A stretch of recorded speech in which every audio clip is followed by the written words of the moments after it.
প্রিয় উপস্থিতি, হাজিরিন খুব মনোযোগ দিবেন। 1450 বছর আগে আল্লাহ যা বললেন তা ঠিক।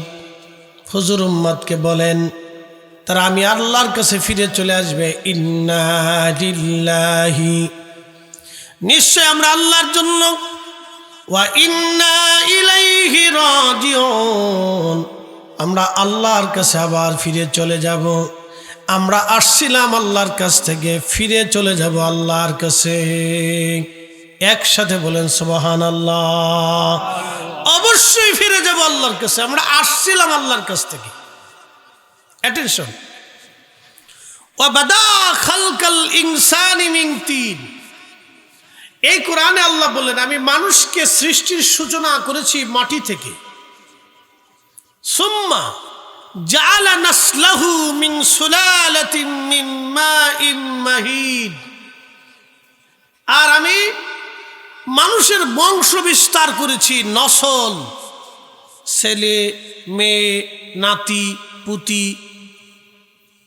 বংশের ক্রম ধারা বিন্যাস আমি করেছি মানুষের শরীর থেকে নির্গত নির্যাস পানি থেকে। আল্লাহর কথার ভিতরে আপনি কোনো তারতম্য পাবেন না। আমি মানুষের ক্রম বিন্যাস করেছি, একটার পর একটা, একটার পর একটা, একটার পর একটা। আমি করেছি মানুষের শরীর থেকে নির্গত নির্যাস পানি থেকে। এই নির্যাস পানিটা আল্লাহ আমাদের মায়ের রেহেমে সেফ জোনে একবার নিরাপদ আধারে নিরাপদ স্থানে আল্লাহ জমা করলেন। আপনি একটু ভাবেন তো, আপনি তখন কি ছিলেন, আমি তখন কি ছিলাম? কিচ্ছু না।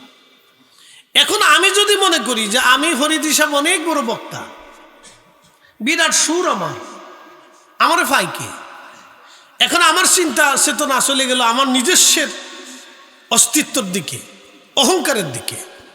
কিন্তু আমার এই সুরটা তো আল্লাহ দিছে। কথা ঠিক আছে না? আপনারা বসে রয়েছেন, আমার কথা শুনতেছেন। এই যে বসে রয়েছেন আপনারা আমার কথা শুনতেছেন, এই মহব্বতটা আল্লাহ আপনার কলিজায় দিয়ে দিছে, আমি দিতে পারিনি। এই মেধাটা আল্লাহ আমাকে দিছেন, আমি নিজস্ব কোনো মেধা নেই। কারণ আমার বয়স 45 বছর আগে এই পৃথিবীতে আমার কোনো অস্তিত্ব বলে কিছু ছিল না। আমি আমার বাবার পৃষ্ঠদেশে শরীরের নির্যাসে তখন ঘুরে ফিরে বেড়াচ্ছি, তখন আমার কোনো অস্তিত্ব নাই। আমি মায়ের শরীরের ভিতরে নির্যাসে আমি তখন ঘুরে ঘুরে বেড়াচ্ছি, আমার কিচ্ছু নাই। আল্লাহ বলেন এই পানি দুইটাকে আমি একত্রিত করলাম তোমার বডির স্ট্রাকচার তৈরি করার জন্যে। আমি সেফ জোনে পানিটাকে নিক্ষিপ্ত করলাম, তারপরে এটাকে ধীরে ধীরে ধীরে ধীরে আমি 40 দিনে রিফাইন করে রক্তপিণ্ড করলাম। তখনই আল্লাহ কোরআনে বললেন খালাকাল ইনসানা মিন আলাক, খালাকাল ইনসানা মিন আলাক, আমি মানুষকে সৃষ্টি করেছি রক্তপিণ্ড থেকে। আমি আগে বলছি আল্লাহর কথার কোনো তারতম্য পাবেন না। সব ধর্মই বলে আমারটা ঠিক, তা আপনারটা ঠিক হলে 40 বছর ধরে একবারটা গোসলবিহীন কি করে ভগবান খুঁজে, আর একবারটা হাত উঁচে করে রাখছে 40 বছর হাত নিচে নামাই না, হাতের ভিতরে সারা হইতে হইতে এত দূর পর্যন্ত নামছে। তাহলে আপনি চিন্তা করেন, সে বলে কি খুঁজতেছে, 40 বছর ধরে হাত উঁচে করে খুঁজতেছে, খুঁজে পায় না, খুঁজতে খুঁজতে এ পর্যন্ত গেছে। এই জন্য হযরত বাইজিদ বুস্তামি রহমতুল্লাহ আলাইহি এক প্রতিবেশী ছিল আগুনের পূজারী। আগুনের পূজারীদেরকে বলা হয় মাজুসি। তো এই মাজুসি ধর্মের অধিকারী, যেমন আমাদের বাংলাদেশের রতন টাটা আছে না, রতন টাটা কোম্পানি, টাটা, এই টাটা কোম্পানির মালিক ছিল রতন টাটা। এই রতন টাটা হলো মাজুসি, তারা আগুনের পূজা করে। আদিম পার্সিয়ান মাজুসি, আদিম পার্সিয়ানরা আগুনের পূজা করত। তো এরা হচ্ছে আগুনের পূজারী, আগুন পূজা করে, আগুনকে খোদা মনে করে, আগুনকে রব মনে করে। তারা মনে করে আগুনই খোদা। এখন প্রশ্ন করি, এই কাগজে কাগজে ঘষা দিলে আগুন জ্বলবে? জ্বলে না। হাতে আর কাঠে ঘষা দিলে কি আগুন জ্বলবে? জ্বলবে না। হাতে হাতে ঘষা দিলে কি আগুন জ্বলবে? জ্বলবে না। তো আগুন জ্বলানোর জন্য নির্দিষ্ট একটা পদার্থ আল্লাহ সৃষ্টি করছে। আগুনকে জ্বলিয়ে রাখার জন্য নির্দিষ্ট জ্বালানিও আল্লাহ তৈরি করছে। এই জ্বালানিতে আগুন সবসময় জ্বলে থাকে। তাহলে বুঝে গেল আগুন কোনো সাহায্য ব্যতীত ইচ্ছা করেই জ্বলে না এবং একা একা জ্বলে থাকতে পারে না। তার জ্বলে থাকার জন্য একটা বিশেষ পদার্থের দরকার, জ্বালানি, এবং তার জ্বলার জন্য বিশেষ এক পদার্থ দরকার, যেই পদার্থের মাধ্যমে সে জ্বলে উঠবে। এর অর্থ হলো আগুন পরমুখাপেক্ষী, আর যে পরমুখাপেক্ষী হয় সে কখনো খোদা হতে পারে না। আল্লাহ কোরআনে বলে দিলেন আল্লাহুস সামাদ। হুজুর আপনি উম্মতকে বলে দেন আমি কারো মুখাপেক্ষী না, সব সৃষ্টি আমি আল্লাহর মুখাপেক্ষী। একসাথে বললেন আল্লাহু আকবার। সব সৃষ্টি কার মুখাপেক্ষী? আল্লাহর মুখাপেক্ষী। আমরা কেউ নিজেদের শক্তিতে চলতে পারি না। যদি বলেন হুজুর আমার অনেক শক্তি, আমার অনেক পয়সা, আমার অনেক ডাক্তার, আমার অনেক মেধা, তাহলে আপনাকে বলবো শিশুকালে আপনার এই মেধা কোথায় ছিল? বৃদ্ধকালে আপনার এই শক্তি কোথায় থাকবে? শিশুকালে জ্ঞান গরিমা আপনার কোথায় ছিল? আপনি শিশুকালে একরকম, যৌবনে অন্যরকম, বৃদ্ধে আর একরকম। এর অর্থ হচ্ছে আপনার শরীর আপনার নিয়ন্ত্রণে নাই, আপনার বডিটাও আল্লাহর নিয়ন্ত্রণে। আল্লাহু আকবার। আমরা আল্লাহর কাছে অসহায়। প্রিয় উপস্থিতি, খুব মনোযোগ দেবেন। হযরতে বাইজিদ বুস্তামি রাহমাতুল্লাহ আলাইহি চিন্তা করলেন আমার প্রতিবেশী মাজুসি, মিথ্যা ধর্মের উপরে লোকটা মারা যাবে না। না, চলে গেলেন।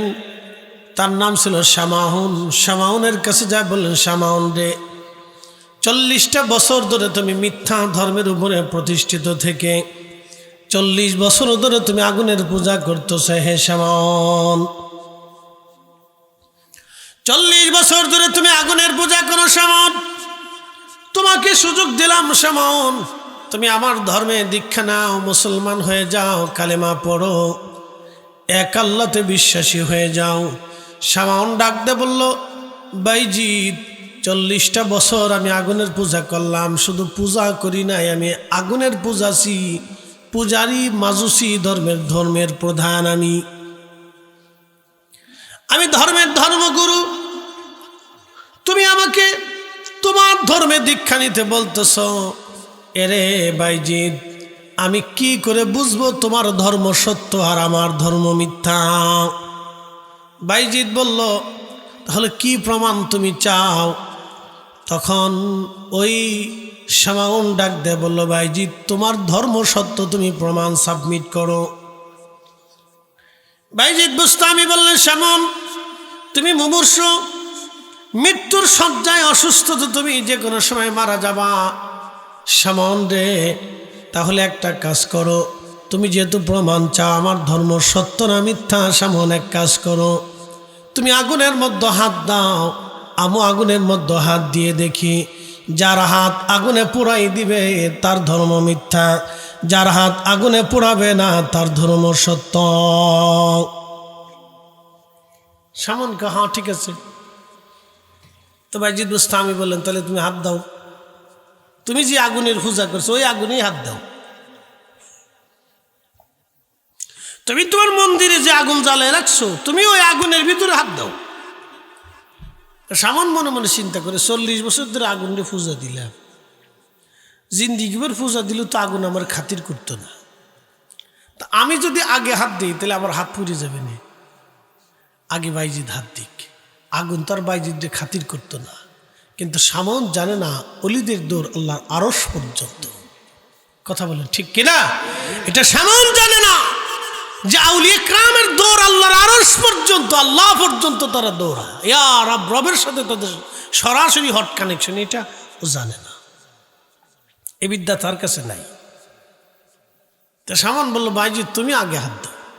তো বাইজিদ বুস্তামি তার চালাকি বুঝছে, তো চালাকি করুক, অলিদের কাছে তার চালাকি চলে না। আল্লাহর ওলি বাইজিদ বুস্তামি রাহিমাহুল্লাহ সেই দিন তিনি আগুনের মধ্যে বিসমিল্লাহ বলে হাত ঢুকিয়ে দিলেন, আগুন জ্বলে। বাইজিদ বোস্তামির হাত আগুনের মধ্যে, আগুন জ্বলে কিন্তু হাত জ্বলে না, হাত পড়ে না। দীর্ঘ সময় হাত ধরে রাখলেন বাইজিদ। শামাউন দেখো, হযরত বাইজিদ বোস্তামি রহিমাহুল্লাহ হাত বের করে নিয়ে আসলেন। শামাউনকে বললেন, শামাউন তুমি আবার আগুনের মধ্যে হাত দাও। বাইজিদ বোস্তামিকে শামাউন বলল, বাইজিদ 40 বছর ধরে আগুনের পূজা করলাম, 40টা বছর ধরে আগুনকে সেজদা দিলাম, ক্ষুধা মনে করে ভাবলাম 40 বছর থেকে ভজলাম, 40 বছর ধরে তার পূজা দিলাম, 40টা বছর ধরে তার ক্ষুধা মনে করলাম। বাইজিদ জীবনটা আমার মিথ্যা হয়ে গেল। বাইজিদ আগুনের মধ্যে তুমি হাত দিলা, তোমার হাত আগুনে পড়ল না। বাইজিদ তাহলে বলো, আমার আর বোঝার বাকি নাই, তোমার ধর্মই সত্য। বাইজিদ এটা কি করে সম্ভব হলো? বাইজিদ বোস্তামি ডাক দে বলেন, শামাউন তুমি 40 বছর ধরে আগুনকে সেজদা দিয়েছ, আমি একটা মুহূর্তের জন্য কখনো আগুন সেজদা দেই নাই। আমি আগুনের স্রষ্টা আমার রব, আমার আল্লাহকে সেজদা দিয়েছি। আমি আমার এক মাবুদের সামনে মাথা নত করেছি, আমি ওই মালিকের হুকুম মেনে চলেছি। শামাউন 40 বছর ধরে আমি ওই মালিকের ইবাদত করি, যার কারণেই আগুন আল্লাহ আমার নিয়ন্ত্রণের মধ্য দিয়ে দিলেন। হে শামাউন, তুমি যদি আল্লাহকে খুশি করতে পারো, এই আগুন তোমার জন্য আল্লাহ সহনশীল বানিয়ে দেবে। বাইজিদ বোস্তামিকে শামাউন বলল, বাইজিদ আর দেরি করো না, মরণের আগে তোমার ওই কালেমা ধর্ম দীক্ষা দিয়ে দাও, লা ইলাহা ইল্লাল্লাহু মুহাম্মাদুর রাসূলুল্লাহ সাল্লাল্লাহু আলাইহি ওয়াসাল্লাম। বাইজিদ বোস্তামি চ্যালেঞ্জে জিতে গেলেন। ইব্রাহিম আলাইহিস সালাম চ্যালেঞ্জ দিলেন, আগুনে ফেলে দিলে আগুন জ্বলতে লাগলো। শুধু ইব্রাহিম আলাইহিস সালাম না, সাহাবীদের জমানাতে এক আশ্চর্য ঘটনা ঘটল ইয়ামানে। সেই দিন যদি আবু মুসলিম আল খাওলামি ইয়ামানে আগুনে পুড়ে যায়, তাহলে ইয়ামানে আজ মুসলমান হয় না।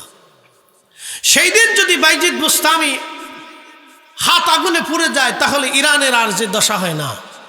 আজকে যদি শাহজালাল ইয়ামিনী মুজাররিদি জাইনামাজ দিয়ে সুরমা নদী পার না হতে পারে, তাহলে আজকের এই কালেমার সাত বাঙালির নসিব হয় না। খাজা বাবা আজমিরি রহিমাহুল্লাহ যদি পানিপথ থেকে ধুলি পানিপথে নিক্ষেপ করতে না পারতেন আজমির থেকে, তাহলে আজ মুসলমান ভারতে হয় না। মুজাদ্দিদ আল ফিসানি সেরহিন্দি ফারুকি রহিমাহুল্লাহ যদি সিংহের খাসার ভিতরে নামাজ সেই দিন পড়তে না পারতেন, তাহলে দিন ইলাহি প্রতিষ্ঠিত হয়ে ইসলাম ধ্বংস হয়ে যেত, আজ ইসলাম খুঁজে পাওয়া যেত না। যুগে যুগে যুগে যুগে এরকম ঘটনা ঘটছে। মিশরে যদি হযরত ওমর রাদিয়াল্লাহু আনহুর চিঠি যদি মিশরের নীল নদের পানি এনে দিতে না পারতো, তাহলে আজকে মিশরে মুসলিম পেতেন না। সারা জীবনী মিশরীরা কুমারী নারী নীল নদের পারে জবাই করত। আমাদের ধর্ম বহুবার চ্যালেঞ্জের সম্মুখীন হয়েছে, আর এই বহু চ্যালেঞ্জ আউলিয়া কেরামের মাধ্যম দিয়ে আল্লাহ রাব্বুল আলামিন উত্তীর্ণ করেছেন। কঠিন কঠিন চ্যালেঞ্জের সম্মুখীন ইসলাম হয়েছে, যে চ্যালেঞ্জ থেকে আমাদের এই গতানুগতিক বিদ্যা তাদেরকে বের করে আনা সম্ভব ছিল, কখনোই সম্ভব ছিল না। আউলিয়া কেরামের আধ্যাত্মিক ক্ষমতা ব্যতীত। প্রিয় উপস্থিতি, আবু মুসলিম আল খাওলামি রহিমাহুল্লাহ ইয়ামানের ভণ্ড নবীর লোকেরা আবু মুসলিমকে ধরে নিয়ে গেল। হযরত আবু বকর সিদ্দিক তখন ইয়ামান দেশে কোনো সেনা পাঠাইতে পারেন নাই। মুসলিম সেনারা পৃথিবীর অন্য অন্য দেশে ভণ্ড নবী নিবৃত করার চেষ্টা করতেছিলেন। আবু মুসলিম আল খাওলামি রহিমাহুল্লাহ ইয়ামানে একা একা কালেমার দাওয়াত দেন। ভণ্ড নবীর লোকরা প্রচুর পরিমাণে তাকে ধরে নিয়ে গেল। তারা আগুন জ্বালে আবু মুসলিমকে আগুনের মধ্যে পোড়াবে। আবু মুসলিম চ্যালেঞ্জ দিলেন, হে ভণ্ড নবীর লোকেরা, তোমরা যদি আমাকে আগুনের মধ্যে পোড়াইতে পারো, তাহলে আমার নবীর ধর্ম মিথ্যা, আর যদি আগুন আমাকে না পোড়ায়, তাহলে আমার রসুলেরটা সত্য, তোমাদেরটা মিথ্যা। একসাথে বলেন আল্লাহু আকবার। না না হয় না, আওয়াজ তুলে জোরে বলে। তারা আগুনে ঝাঁপ দিতে পারছে, আর আপনি আল্লাহু আকবার বলতে পারবেন না। একসাথে বলেন আল্লাহু আকবার। তারা আগুনে ঝাঁপিয়ে পড়েছে মৃত্যুকে সামনে নিয়ে, সত্যকে প্রতিষ্ঠিত করার জন্য। তারা আগুনে ঝাঁপিয়ে পড়েছে হককে প্রতিষ্ঠিত করার জন্য। আবু মুসলিম বলেন, এই কাফেরের দল, তোরা আমাকে আগুনে ফেলে দে, যদি আমার ধর্ম মিথ্যা হয় তা আগুন আমাকে পুড়িয়ে দিবে, যদি আমার রাসূল আখেরি নবী হয় তাহলে আমার আগুন, এই আগুন আমাকে পোড়াবে না, তোদেরটা মিথ্যা। ওরা হাত পা বেঁধে হযরত আবু মুসলিম আল খাওয়ানবীকে আগুনের মধ্যে ছেড়ে দিল। লক্ষ লক্ষ মানুষ এই দৃশ্যের সাক্ষী। আগুন জ্বলে কিন্তু আবু মুসলিম জ্বলে না। একসাথে বলি আল্লাহু আকবার। আচ্ছা বলেন, আগুন যখন জ্বলে তখন আগুনের ভিতরে কি অক্সিজেন থাকে? আপনি একটু বিজ্ঞান দিয়ে ব্যাখ্যা করেন, আগুনের ভিতরে কোনো অক্সিজেন? তাহলে আবু মুসলিম আল খাওয়ানবী ঘন্টার পর ঘন্টা আগুনের মধ্যে অক্সিজেন ছাড়া কিভাবে বেঁচে রইল? আল্লাহু আকবার। এই জন্য আউলিয়া ইকরামের কিছু কারামত আছে যেগুলি শরীয়ত দিয়ে বিজ্ঞান দিয়ে ব্যাখ্যা করা যায় না, এগুলি বিজ্ঞানের ব্যাখ্যায় আসে না। এইগুলি আল্লাহ প্রদত্ত ক্ষমতা। হাজিরিন, খুবই মনোযোগের সাথে শোনেন। হযরত আবু মুসলিম আল খাওয়ানবী আগুনের মধ্যে আগুন জ্বলে কিন্তু তিনি পড়ে না। মদিনার সংবাদ চলে আসলো আবু মুসলিম আগুনে পড়ে নাই। ইয়ামানের ভণ্ড নবী নিপাত গেল। সমস্ত মানুষ দোহরা কালেমা পড়ল, হায় হায়, আমরা একটা মিথ্যার মধ্যে চলে গিয়েছিলাম, আল্লাহ আমরা হেফাজত করেছে। সেই দিন হাজার হাজার মানুষ তওবা করে ফিরে চলে আসলো। সেই দিন যদি আবু মুসলিম আল খাওয়ানবী আগুনের মধ্যে পুড়ে যাইতেন তাহলে আজ হয়তো ইসলাম আমরা ইয়ামান এমন হতো না।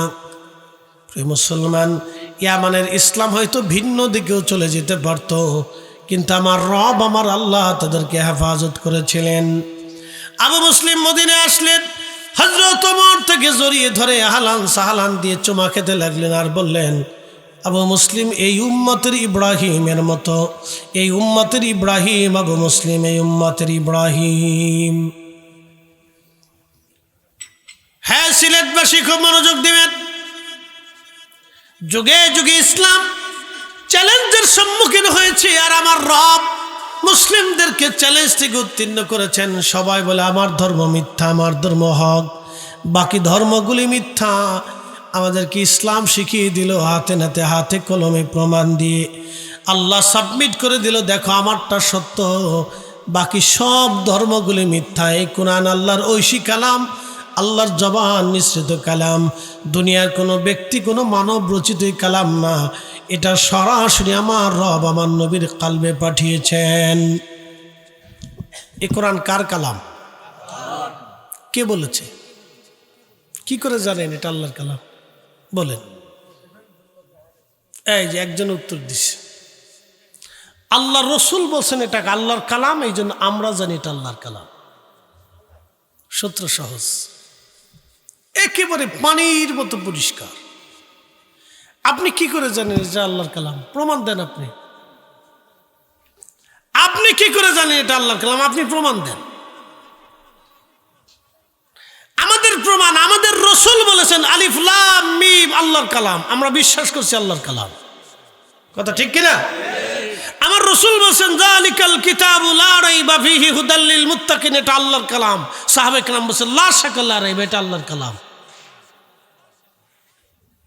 আমার রসুল বলেছেন বুনিয়াল ইসলাম আলা খামসিন শাহাদাতি আল্লাহ ইলাহা ইল্লাল্লাহ ওয়া আশহাদু আন্না মুহাম্মাদান আবদুহু ওয়া রাসূলুহু ওয়া ইকামিস সালাহ ওয়া ইতাইজ যাকাত ওয়াল হজ্জ ওয়া সাওমি রমাদান, এটা আমি রসুলের কালাম। সব সাহাবীরা কহে এটা আপনার কালাম।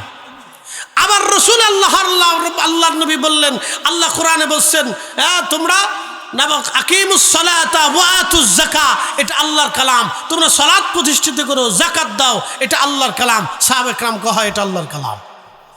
একসাথে বলবেন না মারহাবা? রসুল যেটা বলছে এটা আমার কালাম, সাহাবীরা কহে এটা আপনার কালাম। রসুল বলছেন এটা আল্লাহর কালাম, সাহাবীরা কহে এটা আল্লাহর কালাম। বুঝতে পারছেন? এই জন্যই কোরআন আল্লাহ জানিয়ে দিলেন আতিউল্লাহ, আল্লাহর ইত্তেবা করো, ওয়া আতিউর রাসূল, আমার রাসূলের ইত্তেবা করো। এই কোরআনেই আল্লাহ আবার বলে দিলেন মাইয়ুতির রাসূলা ফাকাদ আতা আল্লাহ, আমার নবীর ইত্তেবা হইলেই আমি আল্লাহর ইত্তেবা হয়ে যাবে। একসাথে বলবেন আল্লাহু আকবার। নবী মানো। এই জন্য আমরা সুন্নিরা বিশ্বাস করি নবী পাইলে আল্লাহ পাওয়া হয়, নবী মানলে আল্লাহ মানা হয়। রসুলকে খুশি করলে আল্লাহ খুশি করা হয়। আমরা সুন্নিদের ধারণা বিশ্বাস হচ্ছে রসুলকে খুশি করতে বলে আল্লাহকে খুশি করা হয়, নবী পাইলে আল্লাহ পাওয়া হয়ে যায়। এই জন্য আমরা আকাবির যারা ছিলেন তারা সারা জীবন রসুলের গোলামি করে গেছেন। এই জন্য আল্লামা ইকবাল রহিমাহুল্লাহ জবাবে শিকওয়াতে লিখে দিয়েছেন, কে ওয়াফা তুনে মোহাম্মদ সে তু হম তেরে হে ये जा चिजी किया लौह कलम तेरे है।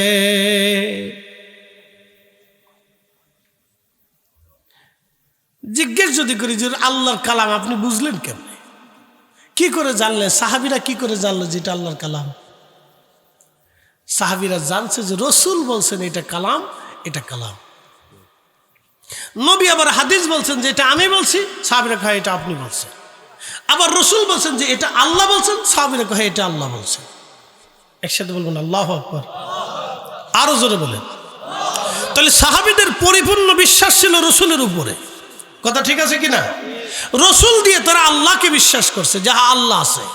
এর আগে পৃথিবীতে ওই সময়ে কেউ জানতো না যে আল্লাহ আছে। ওই সময় কেউ জানতো না যে আল্লাহ আছে। খ্রিস্টান জানতো আল্লাহ আছে, কিন্তু আল্লাহর ছেলে আছে, আল্লাহর বউ আছে। এরপরে আল্লাহর নবী এসে বললেন না আল্লাহ এক, কুল হু আল্লাহু আহাদ, বলো আল্লাহ এক। একসাথে বলেন আল্লাহু আকবার। আল্লাহুস সামাদ, বলে দাও আল্লাহর কোনো মুখাপেক্ষ কিনা। লাম ইয়ালিদ ওয়া লাম ইউলাদ, তিনি জন্ম নেন না, জন্ম দেন না। খ্রিস্টানদের উত্তর, ইহুদিদের উত্তর আল্লাহ দিয়ে দিলেন। হাবিব মুহাম্মদকে বলে দেন। ইহুদি খ্রিস্টানরা বলে আল্লাহ আছে, কিন্তু আল্লাহর বেটা আছে, পুত্র আছে, সন্তান আছে, বউ আছে, আল্লাহর ফুলাপান আছে, বাচ্চা কাচ্চা আছে। আপনি নবী বলে দেন আল্লাহর কোনো বাচ্চা কাচ্চা নেই, বাবা মা নাই, জন্ম নেয় না, জন্ম দেয় না। আল্লাহ কারো মুখাপেক্ষ কিনা। আল্লাহর সন্তানের দরকার নেই, স্ত্রীর দরকার নেই। আল্লাহর কাম, ক্রোধ, লোভ, মোহ, হিংসা, কামনা, বাসনা সব নেগেটিভ থেকে আল্লাহ মুক্ত। সব পাপ পঙ্কিলতা, পোষা গান্দা আন্দা ফসা থেকে আল্লাহ মুক্ত। আল্লাহ পুত পবিত্র, আল্লাহ সুবহানাহু ওয়া তাআলা, আল্লাহ সুবহান, আল্লাহ পাক, আল্লাহ পাক, আল্লাহ পাক। একসাথে বলেন আল্লাহু আকবার। আল্লাহ শুরু নাই, শেষ নাই, দৈর্ঘ্য নাই, প্রস্থ নাই, ব্যাস নাই, ব্যাসার্ধ নাই, ওজন নাই, জায়গা নাই, দখল নাই, কিচ্ছু নেই। আল্লাহর অতীত নেই, বর্তমান, ভবিষ্যৎ কিছু নেই। কাল থেকে, আধার থেকে, আলো থেকে, সব কিছু থেকে আল্লাহ মুক্ত। উনি আল্লাহ। এই কথাগুলো আমরা বলিনি, আল্লাহ রসুল শিখেছে, আমরা বলতেছি। কোথায় পাইতেন? রসুল বলে দিয়ে গেছেন, তাই আমরা পাইছি। নবী না বললে আমরা পেতাম না। এই জন্য আল্লাহ বলছেন, হাবিব উম্মতকে বলেন আপনাকে মানলে আমি আল্লাহ মানা হবে। একসাথে বলবেন আল্লাহু আকবার। এই জন্য ওই রসুলের শানকে কেউ যদি ছোট করে তাহলে বুঝবেন তার আখিরাত ধ্বংস, তার কিচ্ছু নেই। ওই নবীর শানকে কেউ যদি ছোট করে তাহলে বুঝবেন তার আখিরাত ধ্বংস, তার আর কিচ্ছু নেই, শেষ। সে আন্দা গান্দা পাশা, তার জীবনে কিছু নেই। আপনাকে সহজ ভাষায় সাবলীলভাবে যুক্তিতর্ক দিয়ে বুঝাইলাম। প্রিয় উপস্থিতি হাজিরিন, রব্বুল আলামিন আমাদেরকে সৃষ্টি করলেন। আল্লাহর সৃষ্টির নিপুণ বৈচিত্র্যময় বিষয়গুলি যদি আপনি লক্ষ্য করেন আরো আশ্চর্য হবেন। আল্লাহর নবী বললেন, হ্যাঁ আমার উম্মত তোমরা শোনো, মায়ের রেহেমে যখন আল্লাহ রব্বুল আলামিন 7 জনের নিরাপদাধারে পানিটাকে জমা করেন, পৃথিবীর বহু নারী মা হতে চাইলেও মা হতে পারে না, কারণ আমার আল্লাহ তাকে মা হতে দেয় না। বহু নারী কোটি কোটি টাকার মালিক, বহু চিকিৎসা, পৃথিবীর সবচেয়ে বড় বড় ডক্টর দেখিয়েছে, কিন্তু কাজ হয় না। পৃথিবীর কোনো ডক্টর সন্তান দিতে পারে না। সন্তান দেওয়ার মালিক আমার আল্লাহ, আল্লাহ, আল্লাহ, আল্লাহ, আল্লাহ। একসাথে জোরে বলেন মারহাবা। কে দেয়? একসাথে বলেন কে দেয়? কে দেয়? আল্লাহ দিয়ে দেয়, আমরা পারি না।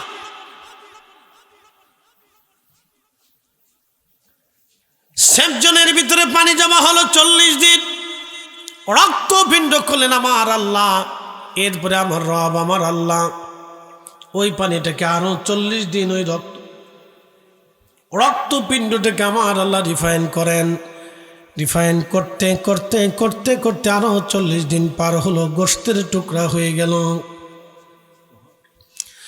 ওই গোশতের টুকরাটাকে আরো 40 দিন পর্যন্ত রিফাইন করতে করতে অস্থিপুঞ্জি হলো। আল্লাহ এর উপর চামড়া দিলেন, গোশত দিলেন, রগ দিলেন, যেখানে যেটা দেওয়ার দরকার আল্লাহ ধীরে ধীরে সেটা দিলেন। মায়ের রেহেমের মধ্যে ধীরে ধীরে ধীরে ধীরে আল্লাহ দিলেন। 120 দিনের মাথায় যখন 120 দিন হয়, তখন 120 দিনের সময় আমার আল্লাহ রূহ নামক ইঞ্জিনটা আমাদের বডির মধ্যে আল্লাহ জিব্রাইলকে দিয়া ফুকায় দেন। আরো জোরে বলেন আল্লাহু আকবার। আল্লাহ তার ফেরেশতা দিয়ে আমাদের এই বডির ভিতরে আল্লাহ রূহ নামক ইঞ্জিনটা দিয়ে দেন। এই জন্য বডির সাথে আল্লাহর কোনো বক্তব্য নাই, বডির সাথে আল্লাহর কোনো হিসাব কিতাব নাই। আল্লাহ হিসাব নেবে রুহের সাথে। এই জন্য আল্লাহ ডাক দানিয়া আজ্ঞাতুহান নাফসুল মুতমাইন্না তুরজিই ইলা রাব্বিকি রাদিয়াতান মারদিয়া। হে নফসে মুতমাইন্না, প্রশান্ত আত্মা, তুমি আমি আল্লাহর হুকুম মেনে মেনে চলছো। আমার কোরআনের হালালকে হালাল মেনেছ, কোরআনের হারামকে হারাম মেনেছ, কোরআনের আইনকে নিজের জীবনে আইন মেনেছ, আমার রসুলের সুন্নাহ আদর্শকে নিজের জীবনে বাস্তবায়ন করেছ। হে নফসে মুতমাইন্না, আসো, প্রশান্ত আত্মা, আমি তোমার উপরে খুশি। ইরজিই, ফিরে আসো তুমি। আল্লাহু আকবার করো। কি করো? তুমি ফিরে চলে আসো। ইরজিই, আসো। ইলা রাব্বিকা রাদিয়াতাম মারদিয়া, আমি খুশি, আমি তোমারে দুনিয়াতে পাঠাইছিলাম, তুমি আমার আইনগুলি মানছো, আসো আসো, তুমি চলে আসো। তখন এই দেখবেন আল্লাহর পেয়ারা মেহবুব বান্দারা, বুজুর্গরা যখন ইন্তেকাল করে, তখন সে নিজেও বুঝতে পারে না কখন মারা যাচ্ছে। মায়ের কোলে মা যেমন বাচ্চাকে দুলিয়ে দুলিয়ে আমাদেরকে ঘুম পাড়িয়েছে, ঠিক ওই রকম আপনি ঘুমিয়ে পড়বেন, আর কপাল থেকে তখন ঘাম আসতে থাকবে। বুজুর্গ ইন্তেকালের পরে তার নিদর্শন দেখবেন, কপাল থেকে ঘাম আসতে থাকবে। বুঝে যাওয়াটা জরুরি। আল্লাহর বডির সাথে কোনো বক্তব্য নেই, এই বডির সাথে স্ট্রাকচারের সাথে এটা কোনো বক্তব্য আল্লাহ নেই। আল্লাহর বক্তব্য হচ্ছে ইঞ্জিনের সাথে। তোমাকে পাঠিয়েছিলাম, তোমাকে পাঠিয়েছি, ইরজিই, ফিরে আসো, ইলা রাব্বিকা রাদিয়াতাম মারদিয়া।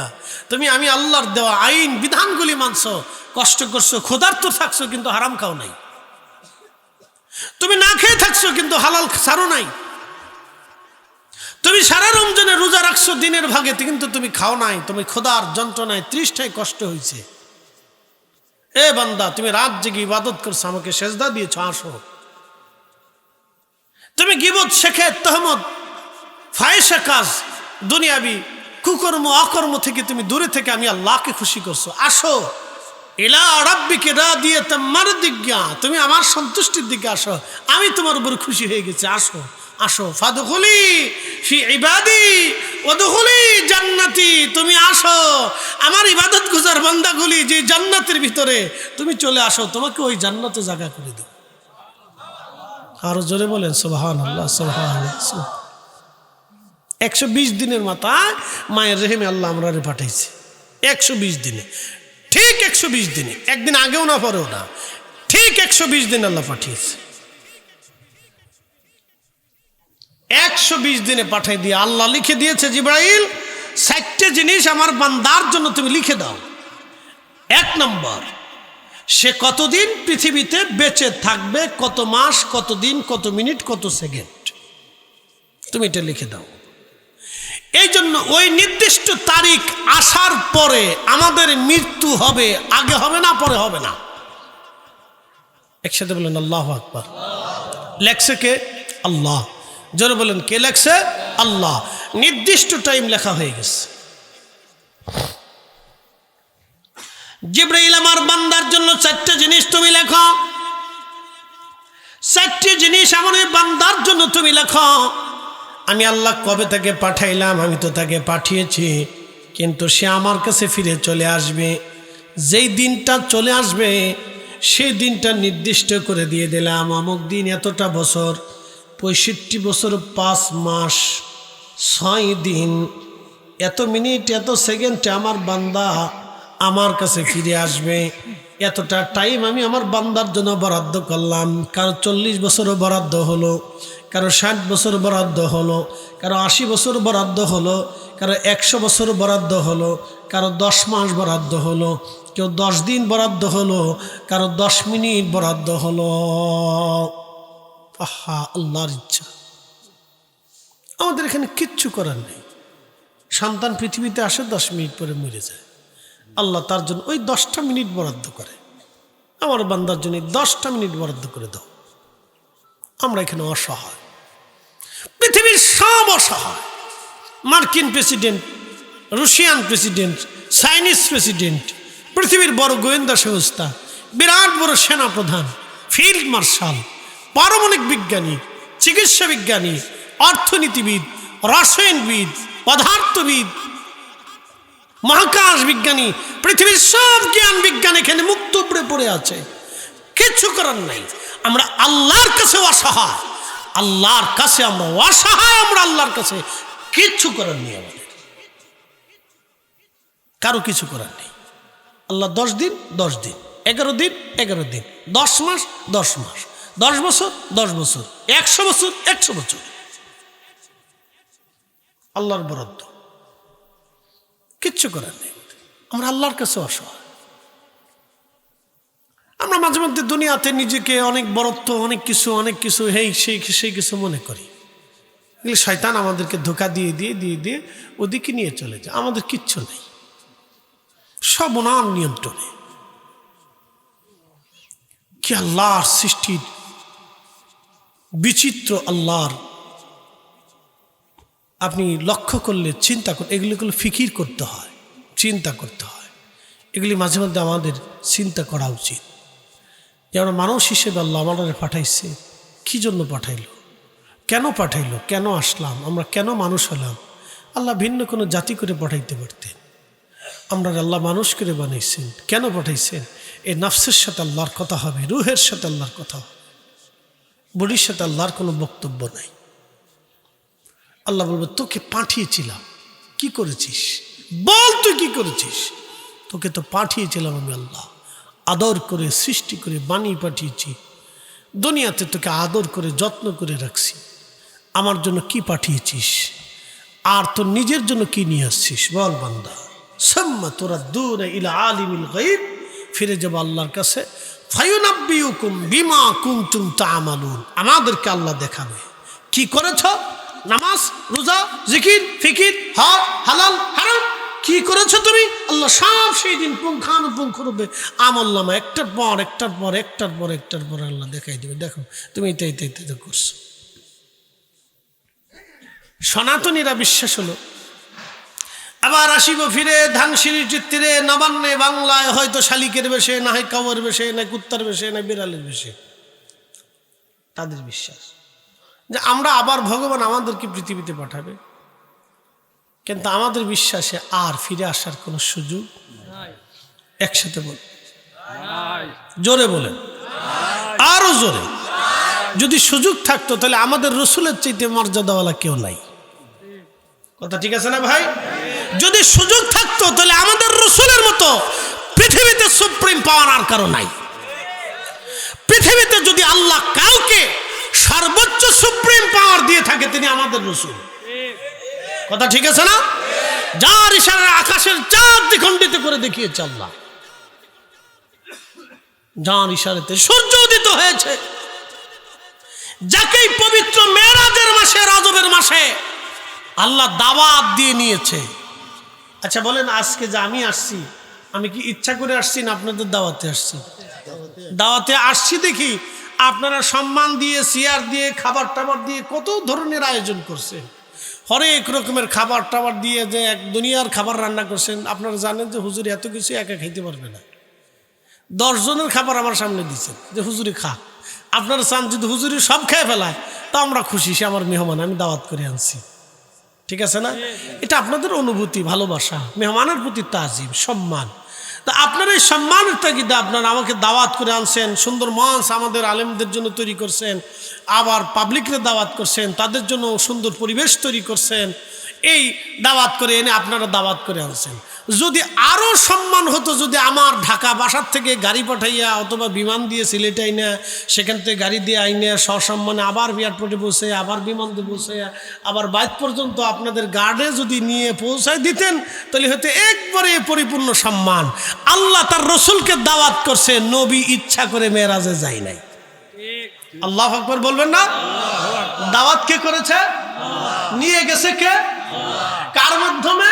জিবরাইল দিয়া, বাহন দিয়া, সম্মানের সাথে মিছিল দিবাইয়া, ইজ্জত দিবাইয়া আল্লাহ তার রসুলকে নিয়ে আইছে। হুজুর আপনি আসেন, আমার কাছে দাওয়াত আপনার। আল্লাহর নবী ইচ্ছা করে দাওয়াত নেয় না যে আল্লাহ আমার মেরাজে নাও, মেরাজে নাও, আসমানে নাও, সপ্তম আসমানে নাও, তোমার বাইত লাও, ঘুরে ঘুরে আসি, আল্লাহ আমার নেও, তোমার বাইত দাওয়াত আল্লাহ আমার।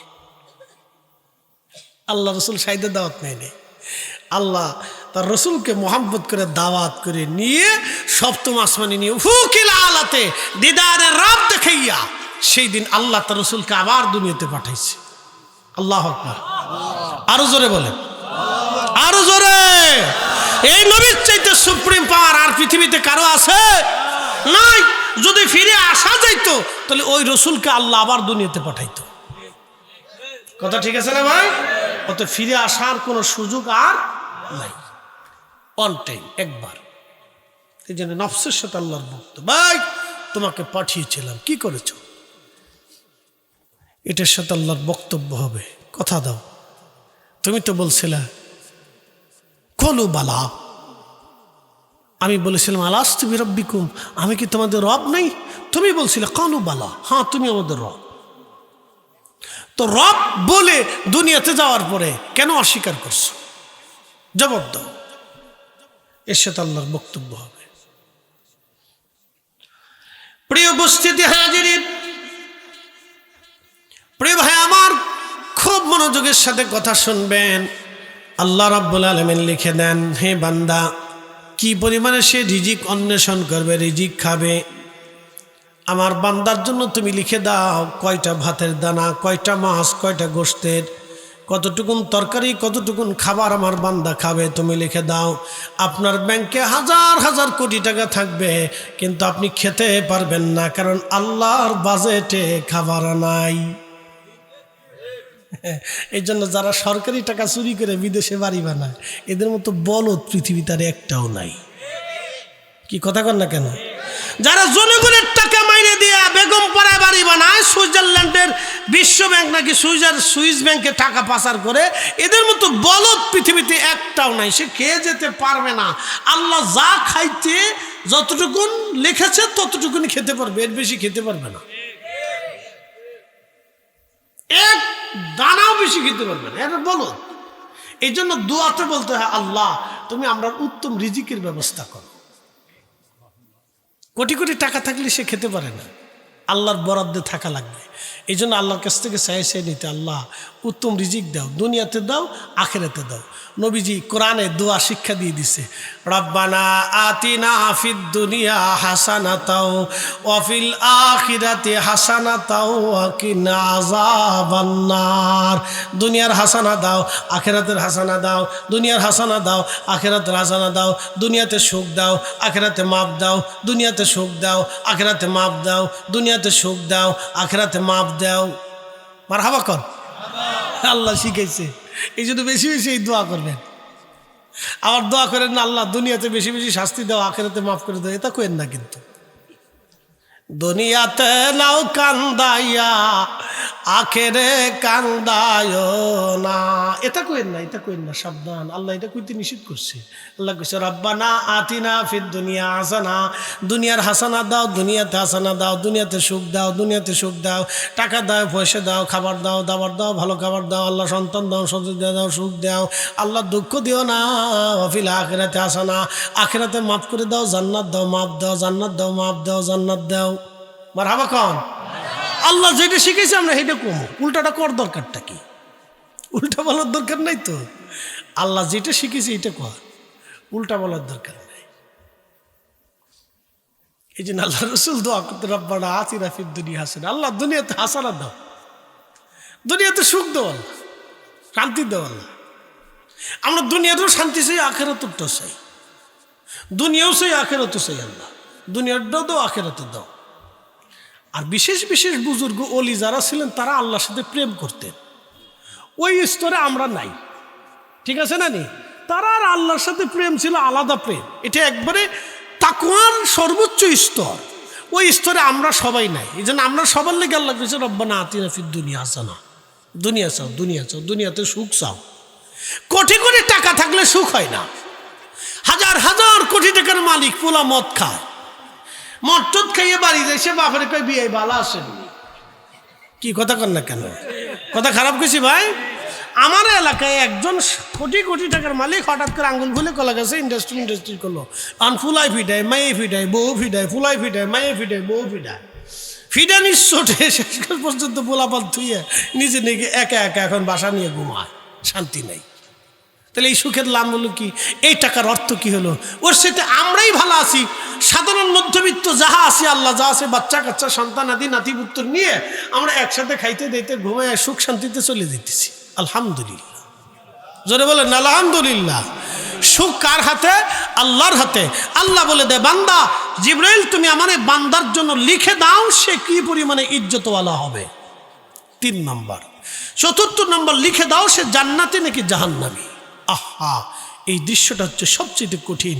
আল্লাহ রাসূল বলতেন, এ আমার উম্মত, এই জন্য দোয়া করো, রব্বানা লা তুজিগ কুলুবানা বা'দা ইয হাদাইতানা ওয়া হাব লানা মিন লাদুনকা রাহমাতান ইন্নাকা আনতাল ওয়াহ্হাব। আল্লাহ আমরা তুমি হেদায়েতের রাস্তা দেখাইয়া গোমরা বানাই দিও না। আল্লাহ আল্লাহ আমরা ঈমান দিছো, এই ঈমানের হালতে নিয়ে যাও। আল্লাহ আমরা তোমরা যে ইয়াকিন দিছো, ইয়াকিনের হালতে নিয়ে যাও। আল্লাহ কত মানুষ আছে মুসলমান হওয়ার পরে কাফের হয়ে যায়, কতজন আমল আখলাক সুন্দর থাকার পরে শেষ জীবনে বেঈমান হয়ে কবরে চলে যায়। আল্লাহ তোমরা আমরা তুমি ঈমান বানাই দিও না। আল্লাহ রব্বানা লা তুজিগ কুলুবানা বা'দা ইয হাদাইতানা ওয়া হাব লানা মিন লাদুনকা রাহমাতান ইন্নাকা আনতাল ওয়াহ্হাব। 4টে জিনিস বলে দিয়ে গেলাম। আল্লাহ শ্রোতা বক্তা সবাইকে আমল করার তৌফিক দিক, বলে না আমিন। ফিরে যাব ভাই কার কাছে? একসাথে বলেন, কার কাছে? আল্লাহর কাছে। দুনিয়ার সব অর্থবিত্তগুলি আমরা রেখেই চলে যাব, কিচ্ছু নিতে পারবো না, কোনো সুযোগ নাই। 2টা জিনিস নিতে হবে, ঈমান আমল। ঈমান আমল। আমাদের বডির সাথে আল্লাহর বক্তব্য হবে না, নফসের সাথে আল্লাহর বক্তব্য হবে। তোমাকে কেন পাঠিয়েছিলাম, তুমি কি করেছো, শেষ জবাব দাও, হিসাব দাও। আমি 1 পেয়ালা পানি পান করেছি, চা খেয়েছি, যদি আল্লাহ হিসাব চায় তা আমি শেষ। এই জন্য আল্লাহ রসুল বলতেন, উম্মত তোমরা বিনা হিসাবে আল্লাহর কাছে মাপ চাও। এই জন্য আল্লাহর নবী 70 বার ইস্তিগফার করতেন। নবীজির কোনো গুনাহ ছিল না, তিনি পাপ পঙ্কিলতা মুক্ত, একবার আইব মুক্ত, ত্রুটি মুক্ত, খাতা মুক্ত, মাসুমের পরে মাসুম যদি কেউ থাকে তাহলে রসুল ছিলেন। মাসুমের উপরে যদি কেউ মাসুম থাকে, সর্বশ্রেষ্ঠ মাসুম আমার রসুল ছিলেন। তারপরেও আল্লাহর সাথে 70 বার ইস্তিগফার করতেন, আল্লাহ ভুল হয়ে গেছে, আল্লাহ ভুল হয়ে গেছে। আপনারা আমারে খাওয়াইছেন, আদর করে বাসায় রাখছেন, খাবার দাবার খাওয়ানোর পরে